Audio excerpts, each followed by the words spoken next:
Olá, bem-vindo. Deixe-me apresentar. Que nós vamos falar hoje sobre uma temática muito importante, que é a comunicação. É o feedback. Você sabe o que é isso? Já vamos entrar nesse assunto. Meu nome é Mauro Scripomichi, sou Master em Hipnose Clínica, Practitioner em PNL, analista comportamental, palestrante e treinador, dentre outras funções. Hoje, o tema desta conversinha bacana que nós vamos ter aqui é sobre ele. Você sabe o que é um feedback assertivo? Você sabe? Ele faz parte da comunicação. Já vou dar um spoiler aí bacana, um spoiler. Mas antes, para você, o que é comunicação?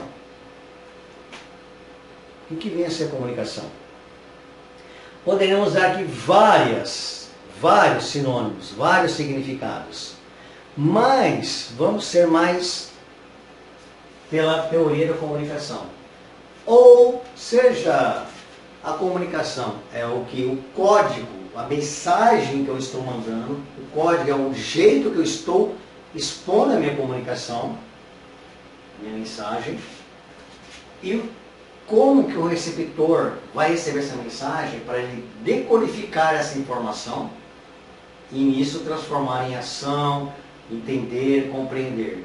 Ou, como na PNL fala, a comunicação não é o que eu falo, mas sim o que a pessoa escuta e entende.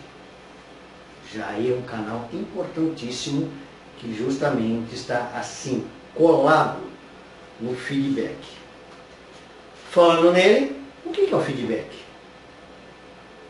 Se irmos por termos mais acadêmicos, poderemos falar que é um processo, por parte de uma cadeia, de causa e efeito, onde uma informação sobre o passado influencia o mesmo fenômeno no presente e no futuro, permitindo ajustes que mantenham um sistema funcionando corretamente. Ou, em resumo, como o Guilherme Apple fala, que eu vou copiar a frase dele, que eu acho muito interessante, feedback é dizer de uma forma amorosa e respeitosa para alguém que você se importa com os resultados e o crescimento dela. Então, qual é o objetivo de um bom feedback que hoje grandes corporações estão se atentando para isso, para poder melhorar seus processos e seus resultados.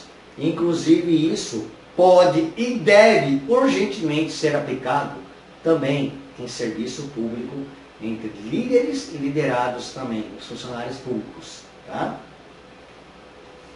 O objetivo nada mais é do que simples: alavancar resultados, crescer, evoluir, prosperar, progredir.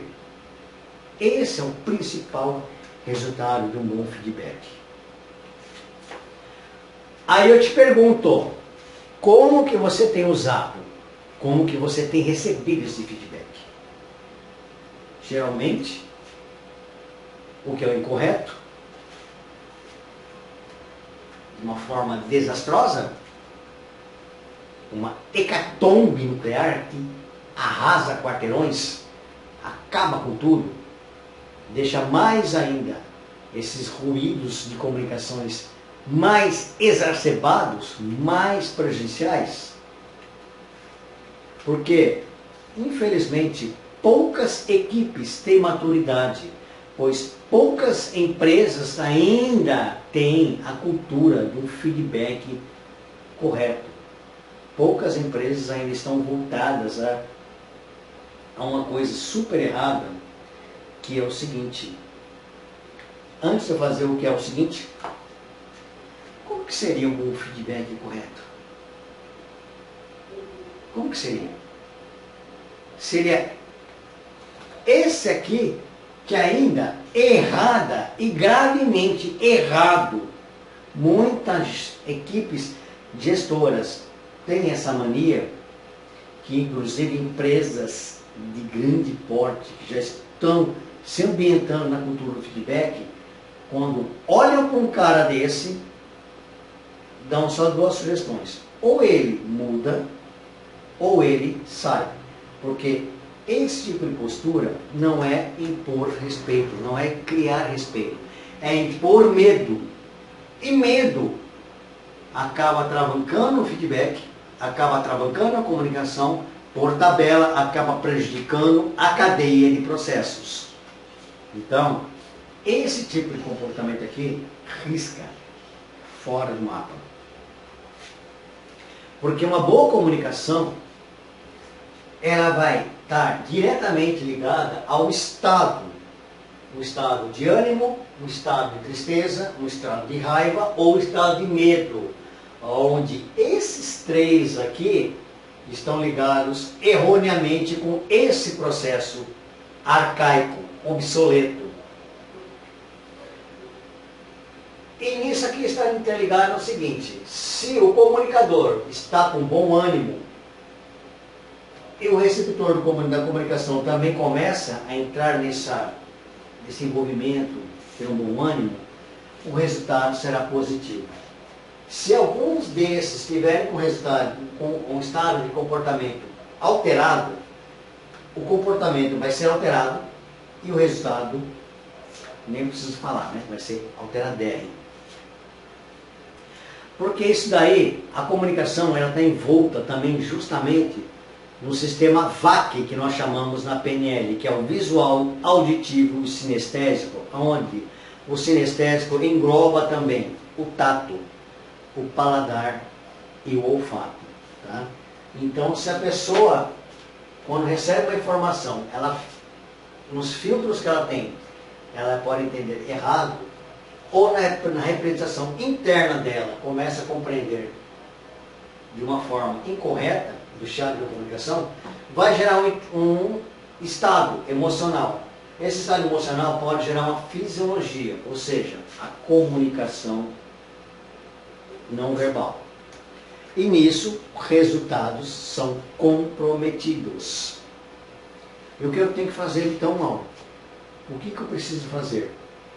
Primeiro, interpretar em que mapa que você vai começar a trabalhar. Se é no seu jeito de pensar ou é no jeito correto, que é o jeito que as pessoas vão entender essa comunicação. Esse é o principal motivo. Evitar medo de perguntar, medo de julgamento, excesso dos óbvios, vai ficar uma comunicação fluida e fluente. Acertar na clareza daquilo que você quer objetivar no seu processo de comunicação. Como que eu vou fazer isso então, Mauro? Primeiro, temos que entender o seguinte, lembra que eu falei que até o serviço público, ele é uma empresa, ele pode não visar o lucro, mas ele é uma empresa. E uma empresa nada mais é composta do que pessoas e processos. Se você não tem uma boa comunicação com o seu pessoal, o processo vai ser prejudicado também, desde o início até lá na ponta, principalmente na cadeia, no final da ponta, dessa cadeia de processos. E o que eu tenho que fazer então? O que eu preciso fazer para mudar? Primeiro é meu estado ideal. Não adianta, se você que é líder, está tenso, querer dar um feedback de alguma coisa que aconteceu naquele momento. Dá um tempo, dá uma afastadinha, pensa direitinho. Planeje o que você vai falar. Respire, faz muito bem. Dê o tempo certo, o timing certo, ou seja, se aconteceu uma coisa agora que me irritou, mudou até o seu estado mental, seu estado emocional, não vai falar agora, dá um tempinho. Não precisa esperar também 6 meses, hein? Espera aí. Não vai hibernar também não. Tem um tempo correto. Ache um local ideal para conversar com a pessoa, para você dar o feedback para ela, para trabalhar com isso daí. Aí vale uma dica de ouro. Quando é uma coisa que você viu que está acontecendo positiva para a empresa, elogie essa pessoa em público. Se aconteceu alguma besteirinha ali que tem que chamar a atenção dela, chame entre 4 paredes e uma porta fechada. Sem gritar, sem ser impor medo, mas converse. Lembrando como um sanduíche.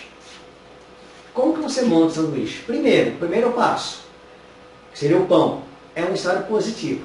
Procure achar sempre pontos positivos com quem você vai querer trabalhar. Faça sempre isso. Ache um momento específico. Como eu falei, o que aconteceu, de repente foi uma coisa muito grave, que alterou estados de ânimo seu ou da pessoa, espere, acalme-se, fale naquele momento certo para isso. Comportamento, olhando, conversando, achando sempre elogios, gerando um impacto positivo, porque geralmente a pessoa, quando é chamada, provavelmente quando ela percebeu que fez alguma coisa que desagradou e ela vai ser chamada para chamar nas 4 portas, ela já vai com um estado de ânimo alterado.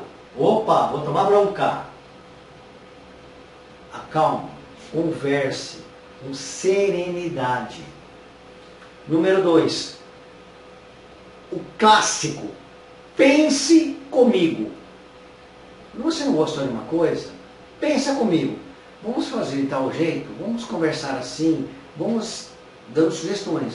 E se a gente fizer assim, pensa comigo, se nós pensarmos assim, e o que aquilo que aconteceu, enfim, conforme a natureza do que aconteceu na sua empresa, no seu local de trabalho, você faz um pense comigo com ela e vai tendo clarezas. Terminando, sempre analisando com um lado positivo, sempre analisando os lados bons da pessoa. Porque não é porque todo ser humano tem um alto e baixo, não é porque naquele baixo você vai só tacar pedra nela. Não, sempre olhe para trás. Sempre veja para trás o que tem de bom. Valorize. Para mim, isso faz parte até da inteligência emocional.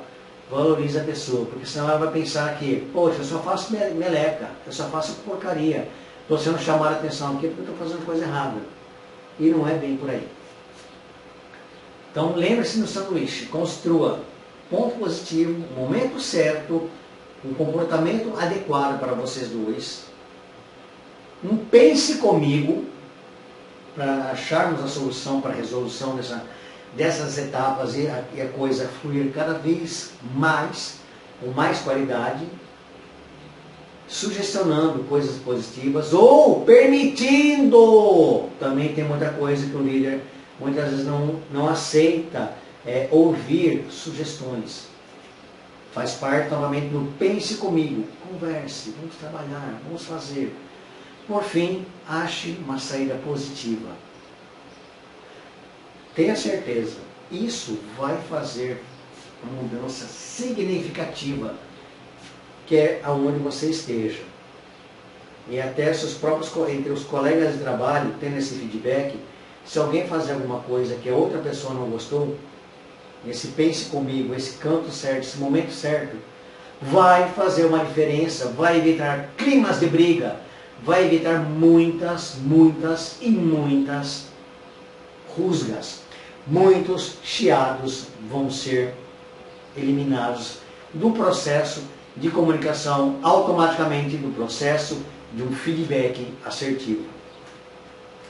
Vou terminando por aqui, deixando para vocês aberto, que eu quero comentário de vocês.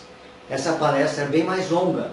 Como eu falei, ela é uma palestra um pouquinho mais longa, que eu vou falar mais coisas ainda. E eu posso, muitas vezes, também transformar essa palestra em um treinamento, que aí fica um pouquinho mais longo, mas o tempo hoje é curto.